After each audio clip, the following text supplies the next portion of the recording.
Pentru a da un aspect natural unui acvariu, lemnul și piatra sunt materiale indispensabile.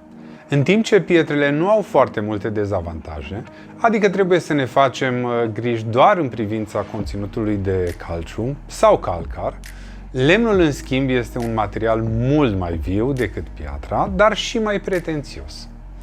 Își va schimba culoarea de-a lungul timpului, unele varietăți pot pluti și în primele săptămâni pot elibera tanin și sevă.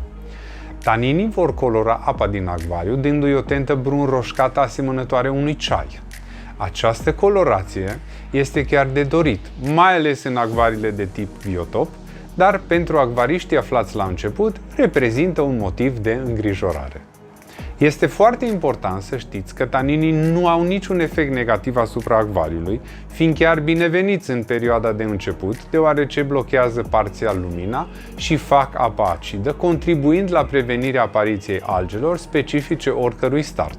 În cazul în care colorația deranjează vizual, taninii pot fi îndepărtați cu ajutorul unor rășini precum Sichem Purigen sau Aquavit Ropur Filtrum, fie prin diluție cu ajutorul schimburilor dese de apă.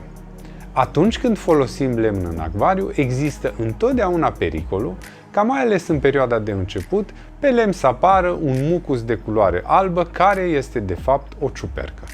Aceasta se dezvoltă deoarece lemnul este bogat în nutrienți și încă conține o cantitate mare de sevă. Odată ce apa pătrunde în el, acești nutrienți se dizolvă și ciuperca are acces facil la ei. Dacă vreți să evitați acest fenomen cu orice preț, cea mai bună metodă este să țineți lemnul sub apă aproximativ o lună înainte de a-l folosi în acvariu. În tot acest timp, taninii vor fi eliminați, seva va fi epuizată, iar ciuperca își va fi încheiat ciclul de viață, deoarece va rămâne fără nutrienții care o întrețin. Mai mult, lemnul va ajunge la o culoare mai închisă, care va rămâne neschimbată și, de asemenea, lemnul nu va mai pluti. În cazul în care nu aveți timp sau posibilitatea să treceți lemnul prin acest proces, lucrurile pot fi îndreptate chiar dacă lemnul este în acvariu. Mucusul alb are o perioadă de viață de aproximativ o lună de zile, timp în care puteți lăsa acvariul neplantat și cu lumina stinsă. Acest răstimp este un bun prilej de a cicla acvariul și de a porni procesul de creștere a plantelor cu dreptul. Nu uitați că filtrul trebuie să funcționeze în toată această perioadă. Dacă mucusul a apărut și acvariul este deja plantat, atunci puteți îndepărta o parte din el folosind o periuță de dinți și un aspirator sau un furtun în timp ce schimbați apa. Desigur, există și viețuitoare care adoră acest mucus și îl vor consuma cu plăcere, ba chiar îl vor îndepărta complet atâta timp cât masa acestuia nu excede capacitatea lor de a digera. Printre cele mai eficiente specii se află peștii Otocinclus și puii de Ancistrus sau Pleco.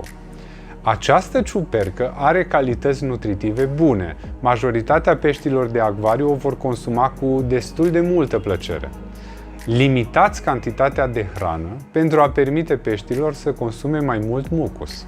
Suntem adesea întrebați dacă lemnul din comerț este tratat. Trebuie să știți că lemnul provine din natură sau din pepiniere și nu este supus nici unui proces chimic. Se taie în bucăți de diverse dimensiuni și se curăță mecanic.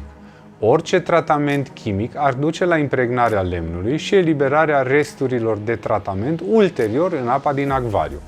Fierberea lemnului este un proces pe care nu îl recomandăm, deoarece rezistența lemnului va scădea și va fi predispus mult mai timpuriu la înmuiere și descompunere.